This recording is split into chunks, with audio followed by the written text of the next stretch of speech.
Amigos y amigas de la Mula, volvemos con el especial de Fiestas Patrias y ahora vamos a conversar sobre lo que PPK no dijo en el discurso.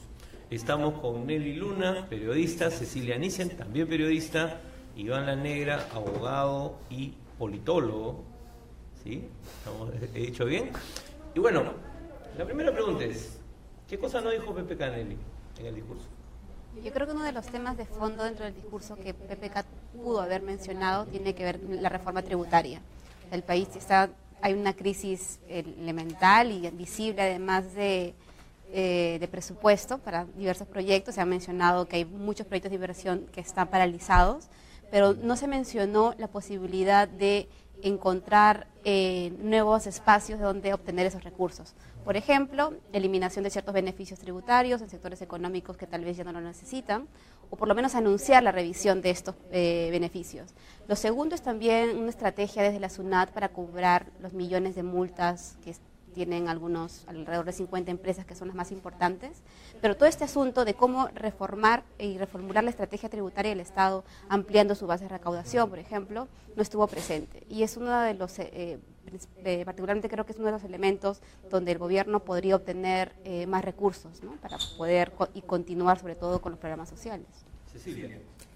A ver, yo creo, de acuerdo con lo que dice Nelly, que en términos tributarios faltó decir cómo se va a ampliar la base tributaria en momentos en los cuales estamos en desaceleración económica. Se dejó, por ejemplo, la norma 16 congelada, no se dijo nada absolutamente. Y por otro lado, en un contexto en el cual se quiere reactivar la economía, lo cual resulta lógico y bueno, es lo que queremos todos los peruanos. Se habla de grandes proyectos de inversión. Muchos proyectos son mineros, son proyectos de carácter extractivo, ¿no? Mineros, proyectos energéticos. Entonces, una gran omisión es, por ejemplo, no hablar de la consulta previa, no hablar de la consulta ni de pueblos indígenas ni de derechos indígenas en general, ¿no? Iván, ¿coincides tú o algo más que se le pasó al presidente?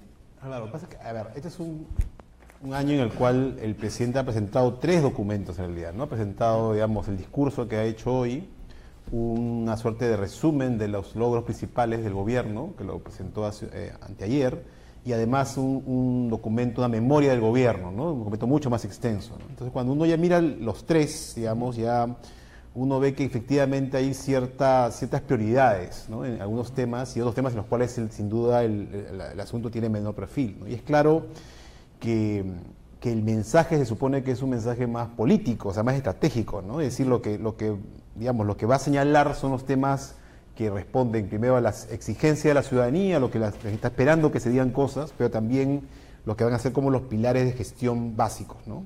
Y entonces, si un pilar central cruza todo el discurso es el tema de las inversiones, es decir, cómo conseguimos que las inversiones públicas y otras inversiones avancen, efectivamente hay que construir, digamos, un mensaje potente respecto de todas las dimensiones que esa inversión implica, ¿no? Desde luego, los temas ambientales, los temas indígenas son parte de ello, ¿no? Pero la pregunta es cómo la gente se beneficia directamente de esas inversiones. Es decir, cómo construye un discurso el gobierno que muestre cómo estas inversiones van a tener efectos concretos en personas concretas a lo largo del territorio. Y ahí viene el otro elemento clave, ¿no?, que quizá donde sí ha habido más este elemento ha sido respecto al tema de Lima, ¿no? O sea, el tema de, por ejemplo, me parece muy claro ese tema del transporte, por ejemplo, en Lima. Claro. Ya, ok, pero ¿por qué no hacer lo mismo respecto de proyectos claves que son fuera de Lima, ¿no? Para empezar a conectar a la gente con este elemento. Digamos que hace un discurso centralista, ¿no? O sea, sí. Digamos, critica de alguna manera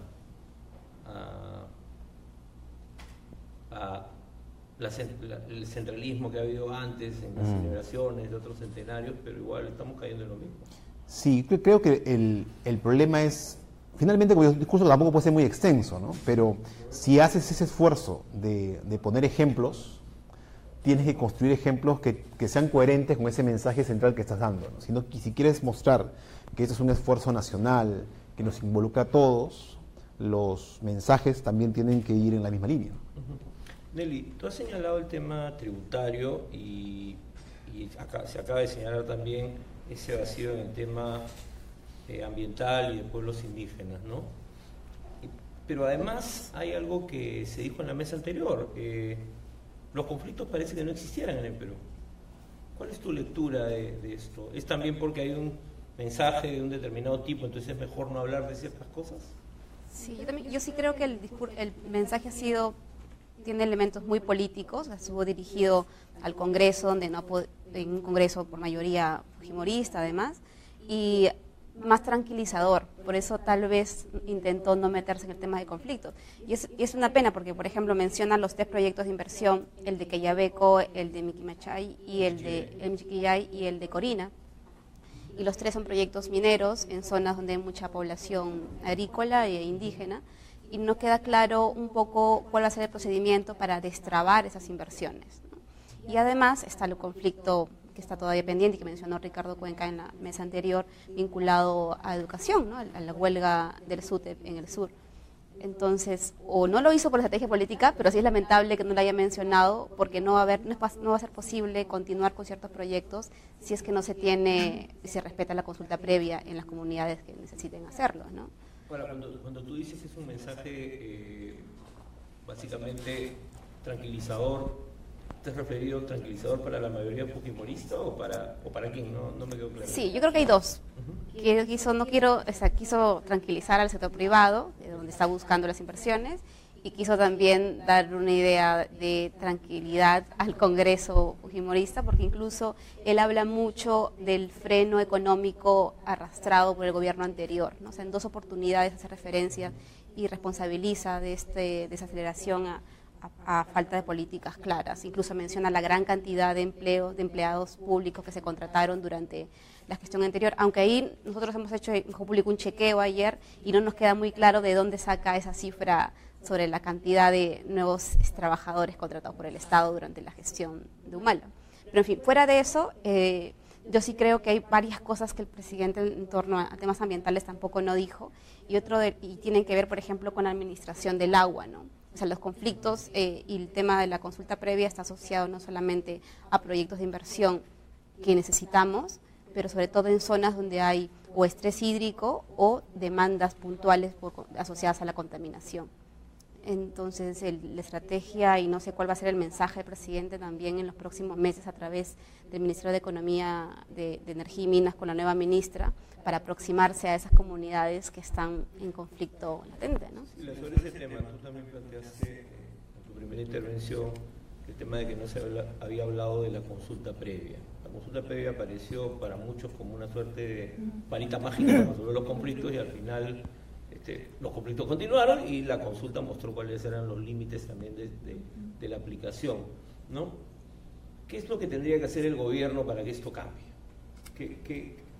Bueno, difícil la pregunta. De hecho, el contexto es complejo para PPK, ¿no? El contexto económico es complejo, pero la consulta surgió como un derecho, ¿no? Y ahora mismo ya hay un proceso que tendría que desarrollarse, que es el del lote 192, de donde sale una buena cantidad de petróleo del país, y no llega a ser conflicto aún, pero ya hay una demanda muy fuerte de las comunidades de las zonas aledañas, ¿no? De las cuencas, que están pidiendo que se haga un nuevo proceso de consulta porque se va a licitar por 30 años más el lote. Entonces, ahí no hay una respuesta clara del gobierno, por ejemplo, no hay una respuesta clara del ministro del Ministerio de Cultura. Pero en general yo siento que este discurso ha sido como una lista de lavandería de un montón de temas y no se ha profundizado en los cómo, ¿no? Como dice Iván, claro, los cómo pueden estar en un documento mucho más grande, pero es posible que no muchos accedamos o accedan a ese documento, ¿no? A mí hay un tema, claro, y te quedas con, claro, sí, ¿qué se requería? Sí, un mensaje optimista. ¿Ha sido PPK optimista? Ha sido optimista, ¿no? Con respecto a los proyectos que están saliendo, ¿no? Que es el destrabe del proyecto de la línea 2, del metro, el tema del aeropuerto Jorge Chávez, la ampliación, los proyectos mineros que se vienen, el gasoducto, ¿no? Ha sido optimista por ahí, ¿no? Sin embargo, él te dice que va a reducir la pobreza de 20 a 15%. Ahora, como dice Nelly, para reducir la pobreza necesitas seguir invirtiendo en programas sociales, de dónde sale el dinero. para reducir la anemia, que lo mencionó de una manera muy general, ¿no? De 43% de niños de 3 años, de menores de 3 años que padecen anemia, 43% a 19% al 2021. ¿Cómo vas a reducir la anemia si es que no tienes fondos, si es que no tienes dinero y si es que no estás incrementando la capacidad tributaria, sino que más bien se ha reducido, ¿no? Entonces ahí por ahí van omisiones en un contexto optimista que creo que muchos ciudadanos que han sido beneficiados con el crecimiento económico esperaban, ¿no? Iván, tú tienes una larga experiencia en gestión pública y algo que se ha percibido en este primer año de gobierno es que a pesar de que habían ideas, ha habido cierta incapacidad para gestionarlas, ¿no? En algunos sectores se nota además la tensión entre el responsable de la cartera y el equipo mismo de los ministerios, la burocracia que existe, ¿no? ¿Cómo cambiar esto? ¿Cómo permitir que se pueda generar un círculo virtuoso en términos de la gestión pública, ¿no? Porque uno puede tener ideas, uno puede discrepar incluso con las ideas del presidente, pero uno dice, ¿esto lo podrá hacer con el equipo que tiene? Por lo menos algunos ministros que están bastante cuestionados pareciera que no estuvieran en la capacidad de hacerlo. ¿Cómo lo ves tú? Sí, a ver, sí es cierto que la capacidad ha mejorado, ¿no? En los últimos 20 años hay sin duda un crecimiento importante de esa capacidad. ¿Dónde están las debilidades centrales, ¿no? El tema de corrupción, que es una enorme traba para que esta gestión sea más eficaz, ¿no? Y en ese punto ha habido algunos anuncios, ¿no? Creo que la llegada de Nelson Yaque es sin duda una buena noticia, puede ayudar en ese proceso de ordenamiento de ese elemento, ¿no? La segunda debilidad clave es la disparidad que hay de capacidades dentro del Estado. Es decir, tienes áreas en las cuales hay cierto nivel de capacidad, pero en general en el territorio, especialmente en las zonas rurales, es débil, ¿no? Entonces, muchas de las políticas que requieren operar en ese nivel, pues se ven en dificultades, ¿no?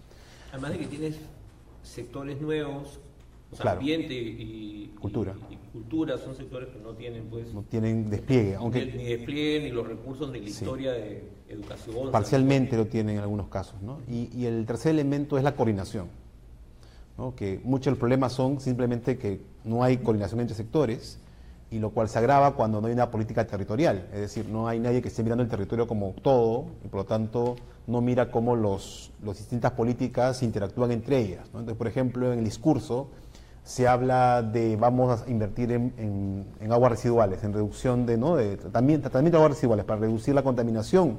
Este va a ser un efecto de ello, ¿no? Pero en la parte ambiental, digamos, no se conecta con el propio discurso, no se conecta, no se hacen los links, cómo las políticas tienen esta interacción, esta sinergia con otras áreas, ¿no? Claro, porque ese es un tema en el que involucra a varios sectores y a varios niveles, a los 3 niveles de gobierno. Exacto, entonces tú te das cuenta cómo es esta visión sectorial y a veces te da una idea. Creo que el discurso, una cosa que tenía es que a veces está como poco muy fragmentado, ¿no? Eso genera a veces una sensación de desorden en algunos puntos, pero también expresa cómo ve desde la cabeza del gobierno cómo se ve la gestión, ¿no? Como segmentos, actores. ¿Te acuerdas que el presidente Kuczynski decía una regla de oro de su gabinete era que nadie se metiera en los temas de los demás? Sí. Pero resulta que hay muchos temas donde sí se quiere meterse en los temas de los demás, o sea, requieres coordinar, ¿no?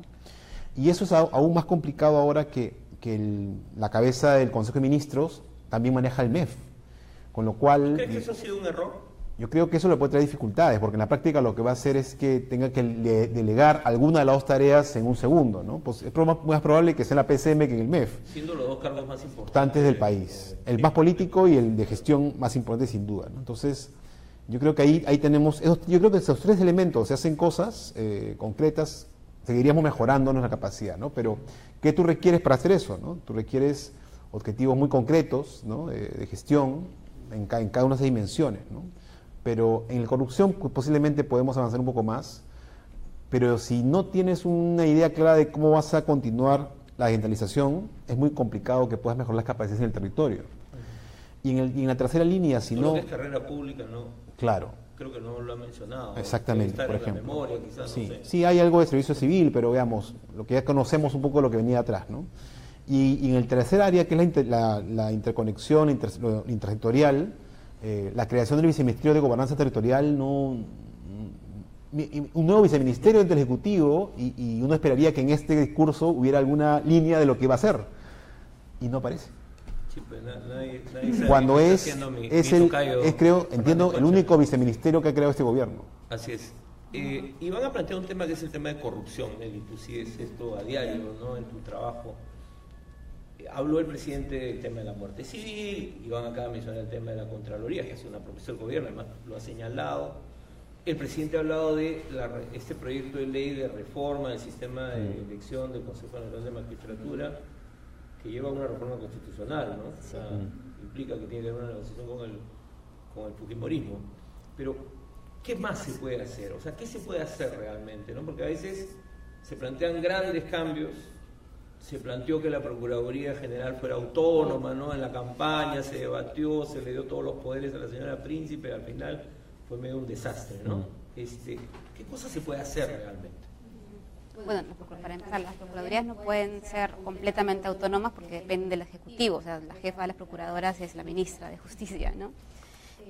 Pero sí me pareció importante, a pesar de, incluso sobre todo cuando hay tantas denuncias contra jueces y fiscales, esta propuesta para reformar el Consejo Nacional de la Magistratura.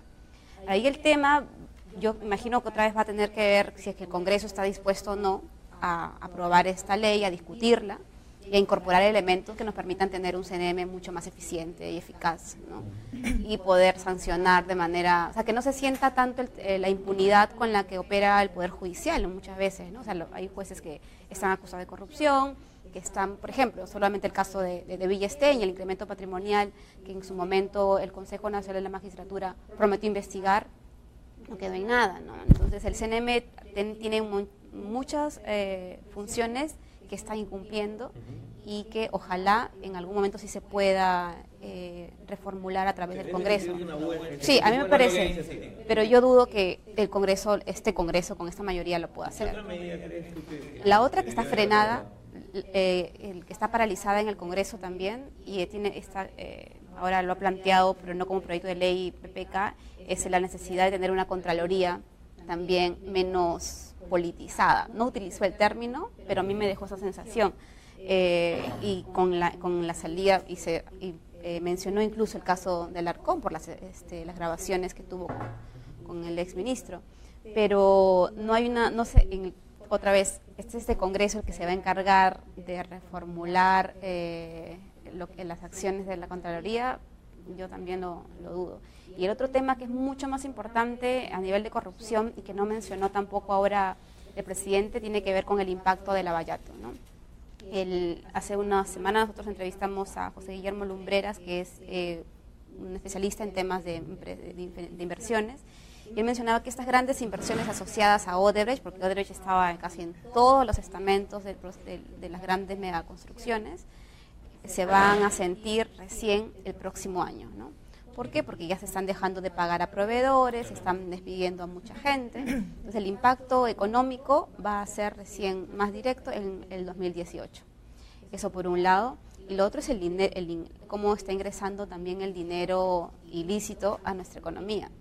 O sea, yo tampoco he mencionado nada, por ejemplo, PPK, sobre el lavado de activos asociados a crimen organizado como el narcotráfico, a temas de corrupción, pero también a lavado de activos asociados a otros delitos como tala ilegal o tráfico de personas, ¿no? Minería ilegal. Entonces, esa omisión sí es preocupante porque seguimos siendo el primer país productor de cocaína en el mundo, se está incrementando el sicariato, el Callao es una región prácticamente tomada por la corrupción desde las investigaciones que tiene el gobierno regional hasta las del puerto. En el norte también permanentemente se están denunciando casos de inseguridad asociadas a crimen organizado y narcotráfico. Y no se están logrando desde el Ejecutivo, pero tampoco desde el Congreso, normas para detener el ingreso de dinero ilegal. Y una de las principales barreras ha sido precisamente este Congreso, que frenó la reforma electoral para evitar el financiamiento ilegal o por lo menos público y bancarizado de dinero, ¿no? Entonces eso no estuvo tampoco muy claro en el discurso. Quizás esté esperando a que venga el Papa y vaya a Madre de Dios para hablar de la minería ilegal. Cecilia, en corrupción, aparte de lo que ha señalado Nelly, ¿qué otros temas crees tú que faltaron en el discurso? Bueno, el tema de reforzar la Contraloría, ¿no? Bueno, acabamos de tener una experiencia bastante amarga con el Contralor anterior, pero aún así creo que la Contraloría sola pues no puede, ¿no? Con todo lo que sucede en el país en términos de corrupción, ¿no? Yo iría más por fortalecer la transparencia en todos los sectores, en todos los gobiernos, a todos los niveles, pero no tanto como un cliché, ¿no? Porque se habla de transparencia y uno cree que porque pones tus cuentas allí ya está. Yo creo que hay que ir un poco, sí, y creo que no son realmente funcionales. Entonces es transparencia, pero es ciudadanía activa y vigilante también, que es como el otro gran reto y que corresponde a los ciudadanos, a la sociedad civil, estar realmente vigilando qué es lo que sucede, qué es lo que se gasta, porque bueno, finalmente los impuestos que pagamos los peruanos, ¿no? Y yo creo que una prueba de fuego para este gobierno va a ser la Autoridad para la Reconstrucción con Cambios, que está a cargo del señor de la Flor, ¿no? Son 20.000 millones de soles que se van a gastar, que ya se están empezando a gastar, que se habla en una parte que van a dinamizar la economía, en infraestructura, en caminos, en reforzar riberas, en casas, en las personas damnificadas, afectadas, pero en realidad si es que vemos la experiencia anterior del Forsur, hubo muchas autoridades con juicios que quedaron como nada, ¿no? Entonces ahí 20.000 millones de soles son como un sexto del presupuesto nacional, más o menos, pero es una cantidad muy fuerte para ser gastada en 3 o 4 años, ¿no? Entonces el ejercicio de transparencia allí es elemental, además que se han reducido plazos para APPs, para obras públicas, ¿no?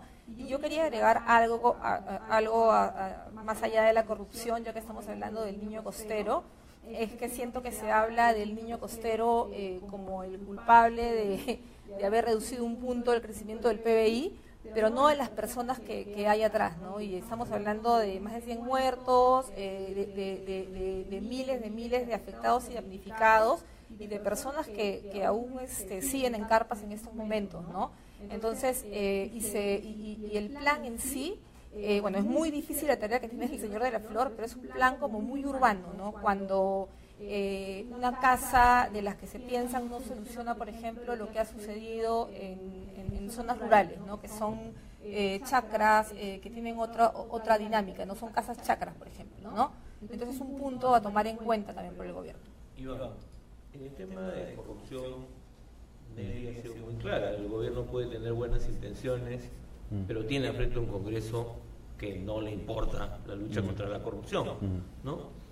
¿Cómo ves tú lo que se viene a partir de lo que ha planteado el presidente? ¿Se viene más confrontación con el fujimorismo o las aguas se van a calmar o vamos a tener una calma chicha en los próximos meses? Sí.